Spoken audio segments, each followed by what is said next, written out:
કોણ બનશે mayor? Bharatiya Janata party દ્વારા હાલ સેન્સ પ્રક્રિયા ચાલી રહી છે, જેમાં અકોટા વિધાનસભાના ધારાસભ્ય ચૈતન્ય દેસાઈએ પણ ભાગ લીધો છે. આ દરમિયાન તેમણે મહત્વનું નિવેદન આપ્યું છે કે ગત ટર્મમાં જે પૂર આવ્યું હતું તે પ્રાકૃતિક હિસ્સો હતું, પરંતુ અમે સ્વીકારીએ છીએ કે અમે તેને પહોંચી નથી વળ્યા. તેમણે વધુમાં ઉમેર્યું કે વિકાસ અંગે લોકોની પોતાની અલગ નજર હોય છે. શહેરમાં થઈ રહેલા વિકાસ પર લોકો સતત ધ્યાન રાખતા હોય છે. મેયર પદ માટે અજય ડાભી, ચેતન પરમાર અને સમીર વાઘેલાના નામોની ચર્ચા ચાલી રહી હોવાનું તેમણે જણાવ્યું છે. ચૈતન્ય દેસાઈએ સ્પષ્ટ કર્યું કે સંગઠન સાથે જોડાયેલા અને કાર્યકર તરીકે સક્રિય રહેલા વ્યક્તિને જ પ્રાધાન્ય આપવામાં આવશે. પાર્ટીની પ્રક્રિયા હતી સેન્સ આપવાની, એટલે સેન્સ આપ્યા છે. સેન્સની અંદર આપણું જે વિચાર હોય એ આપણે પ્રગટ કરતા હોઈએ છીએ. પછી આગળ સંગઠનની જે જવાબદાર લોકો આવતા હોય છે, સેન્સમાંથી એમનું પોતાનું સેન્સ ઉમેરીને પછી આગળ વિષય મૂકતા હોય છે. ગત 5 વર્ષની આપણે જોવા જઈએ તો ઘણા વડોદરાનું નામ ક્યાંક ખરાબ થયું છે, તો આ વર્ષે શું ઈચ્છો છો?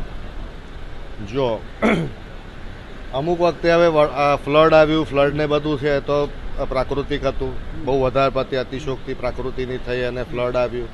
એમાં એ પણ વાત હકીકત છે કે આપણે બધે નથી પહોંચી રહ્યા.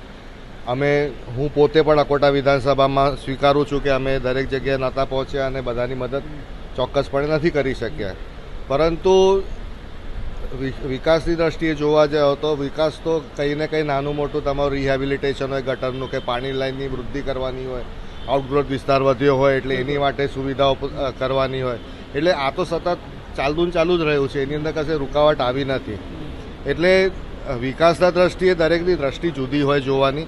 એટલે હું માનું છું કે વિકાસ તો થતો જ આવ્યો છે, પરંતુ આપણે કયા નજરિયાથી જોઈએ છે અને ક્યાંથી આપણે શું અપેક્ષા આપણી હતી અને શું અપેક્ષા આપણને મળી રહી છે, આપણે શું થઈ રહ્યું છે પુરવાર, એના ઉપર બધી વાત છે. ચેતનભાઈ, વોર્ડ નંબર 12 આપણા જ વિધાનસભામાં આવતો હોય છે અને સમીરભાઈ વાઘેલાનું નામ ચર્ચાઈ રહ્યું છે, કારણ કે એસી રિઝર્વ સીટ છે. શું ખાસિયત, શું આશા રાખો છો? જો જે પણ કોઈ આપશે, પાર્ટી નક્કી કરીને 3 પુરુષ છે. એક મિસ્ટર ડાભી કરીને છે, એક સમીરભાઈ વાઘેલા વોર્ડ નંબર 12 અકોટા વિધાનસભામાં છે, માંજલપુર વિધાનસભામાંથી એક ચેતન પરમાર કરીને છે. આ 3 જણા છે, એમાંથી પાર્ટી નક્કી કરશે. અને હું માનું છું ત્યાં સુધી સંગઠન સાથે જે જોડાયેલો હશે વ્યક્તિ, એ જ વ્યક્તિને પ્રાધાન્ય આપવામાં આવશે. સ્પષ્ટપણે એવું દેખાઈ રહ્યું છે.